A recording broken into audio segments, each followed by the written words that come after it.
मैं इसलिए आपको बताना चाह रहा हूं कि आपको लगता होगा संजीव सर तो एक कंपनी डायरेक्टर है, कंपनी मैनेजिंग डायरेक्टर है। नहीं भाई साहब, मैं 100% नेटवर्कर था, नेटवर्कर हूं और नेटवर्कर ही रहूंगा। मेरा सफर नेटवर्क मार्केटिंग से शुरू हुआ था, डायरेक्ट सेलिंग से शुरू हुआ था।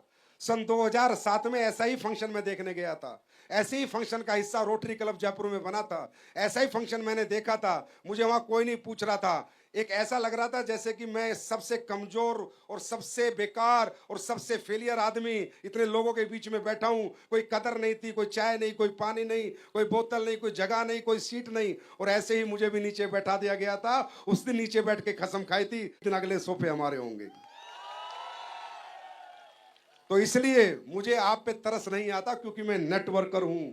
अगर मैं कंपनी मालिक होता तो दिखावा करता, डायरेक्टर होता तो आपसे क्षमा करता, सॉरी मुझे माफ कर दो, आप नीचे बैठे हो। बिल्कुल नहीं, नीचे बैठे हो, ऊपर उठने के लिए बैठे हो। तो ये सब कुछ मैं करके आया हूं। ये सब सेमिनार अटेंड करके, बसों में धक्के खा के, ट्रेनों में धक्के खा के, ट्रक के पीछे लटक लटक के मैं प्लान करने गया हूं।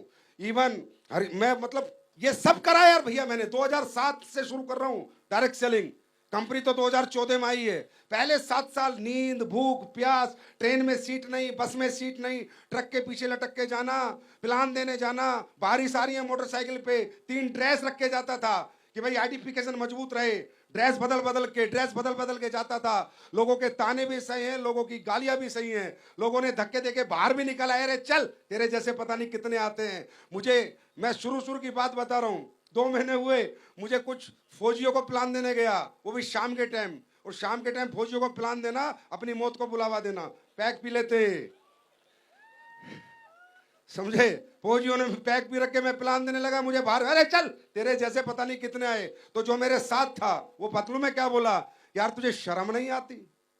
कितनी बेकदरी तेरी कर दी, कैसी बेइज्जती तेरी करी। तू इन्हें प्लान देने के लिए आया था और ये तुझे धक्का देके बाहर कर रहे हैं।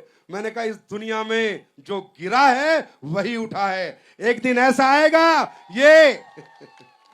ये लोग मुझसे मेरी परछाई तक नहीं पहुंच पाएंगे। और आज वो दिन है। तो ये भूखा रह जाना, फंक्शन में जाना, खाना ना मिलना, भीड़ बहुत होना, ये सब हो चुका है।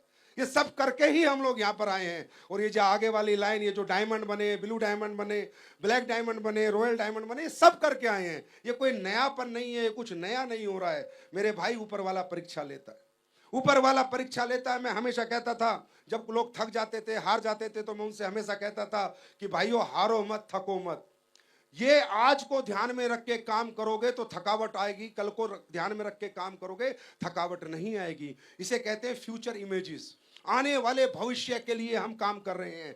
आने वाला भविष्य कैसा होगा उसके लिए हम काम कर रहे हैं। इसीलिए ना मैं बाइक पे थकता था, ना मैं ट्रेन में थकता था। कोई मुझसे बोलता था, यार तेरी जिंदगी नरक हो चुकी है, तू ठीक से खाता नहीं है, ठीक से सोता नहीं है, तू अपने परिवार वालों को टाइम नहीं देता, तू रात रात भर जागता है, तू यहां से वहां ट्रेन में धक्के खाता है, सीट नहीं मिलती तो भी, तू बाइक पे घूमता है, तू साइकिल पे घूमता है। यार तूने 3 साल हो गया जिंदगी जी के नहीं देखा, तूने सुकून नहीं देखा, तूने कोई बर्थडे नहीं, कोई शादी नहीं। अरे तू कैसे जी रहा है और क्यों जी रहा है और ये क्या लाइफ जी रहा है? तो मैं उन्हें बोलता था, ये आज की लाइफ, ये आज की साइकिल, आज की मोटरसाइकिल, आज के ट्रेन के धक्के ही एक दिन फ्लाइट में बैठाएंगे। ये आज की बाइक चलाने का दर्द, पूरे दिन भागने और दौड़ने का दर्द, एक दिन बड़ी बड़ी गाड़ियों में बैठाएगा। और दोस्तों, मात्र 3 साल बाद मैं बैठ गया था। ये बात मैंने इसलिए आपको बताई कि आपको जानना जरूरी है कि ये सबके साथ हुआ है। सबकी घर घर की कहानी, हर कामयाब आदमी की कहानी ये है कि पहले उसने दर्द को झेला है, पहले वो तपा है, फिर वो निखरा है। चाहे आप दुनिया में किसी भी कामयाब आदमी की बात कर लें, मैं आपसे पूछना चाहता हूं, आप कामयाब होना चाहते हैं? रियली में होना चाहते हैं? रियली में होना चाहते हैं?